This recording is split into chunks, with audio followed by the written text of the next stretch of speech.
Good morning to everyone. সকাল সকাল এদিকে মা আমাকে জল খাবারের জোর করে ধরে এই ভাতের মুড়ির সাথে বড়া খাইয়ে দিল, আর তারপর তো সৌম্য পড়তে এসেছিল, ওকেও পড়িয়ে নিলাম। আর আজকে আমার ফেভারিট হয়েছিল বড়ার টক, সেটা আমার প্রচন্ড ভালো লাগে। আর এদিকে ডাল আলু পোস্তটা ঝোলঝোল হয়েছিল বলে এইভাবে নিয়েছি ভাতের সাথে।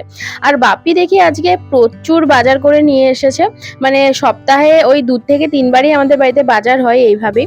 বিকালবেলা তো সনটাকে একটুখানি দোল খাওয়াচ্ছিলাম, আর মনটা কয়েকদিন হলো বাড়ি আসছে না, কোথাও একটা হারিয়ে গেছে। আর এদিকে তো বিকালে একটু লেজও খেলাম।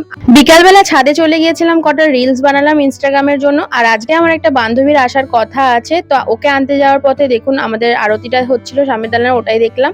আর ওকেও নিয়ে চলে এলাম বাড়িতে। ও আমাদের বাড়িতে এই প্রথমবার এলো, তাই মা ওকে মিষ্টি মুখ করাচ্ছিল। তারপর তো খানিকক্ষণ আমরা অনেক আড্ডা মারলাম।